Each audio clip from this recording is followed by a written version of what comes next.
Right, hello YouTube, welcome to a Pokemon Legends Arceus video on the channel. Today what we're going to be covering will be the best way to earn yourself some XP and some money, both early game and towards the end game as well.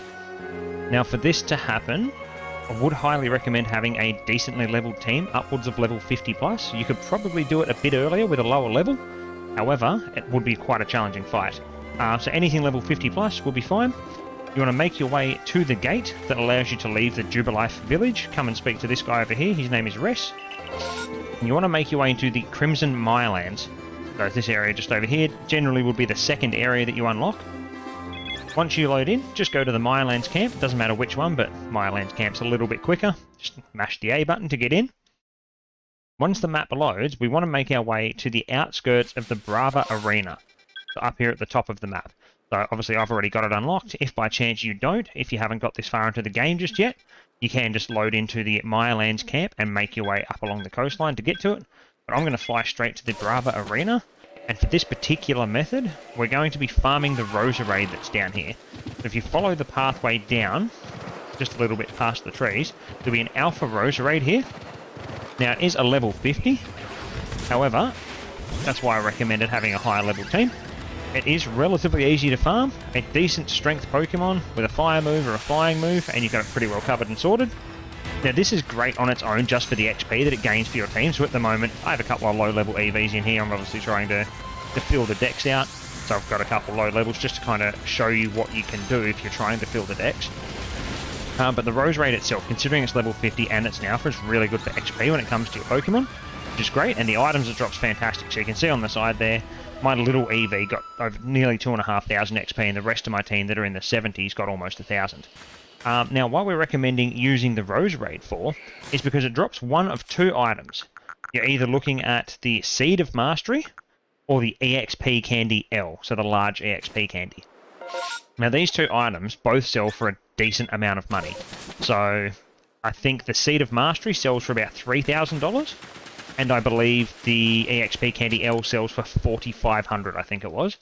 So what you want to do is go into the map, fight the Roserade, collect the item, fast travel back to one of your camps and return to the village, into here, and then you literally turn straight around and load back into the map again.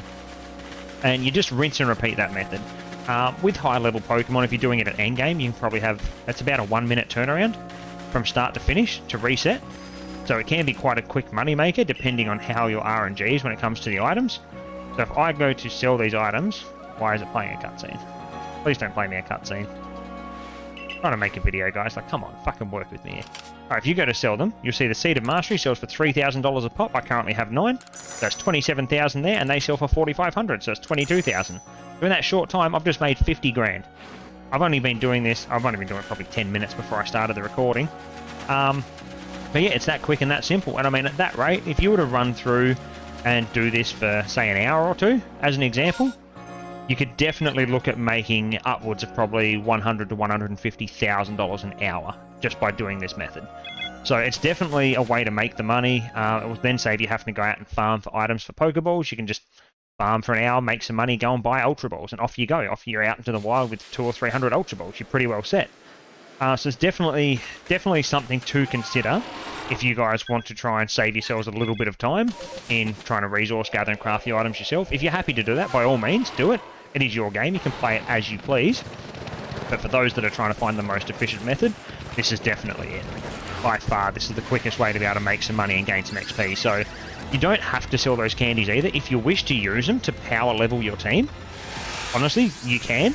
It depends on what you're doing. It does work for XP, and it does also work for money. So, yeah, that's pretty much it, guys. That's the method. It's pretty basic, pretty straightforward. So I'm going to leave you guys with it. I'll hopefully have this uploaded on YouTube within a couple of hours of me actually making this, if I'm not lazy. But yeah, it's that simple. And there we go. Just got another EXP candy and a Grit Gravel. Fast travel back to the camp, back to the village, and your run's done. Restart. Go again. That simple. So I'll leave you guys with it, and I'll catch you in the next one. Bye.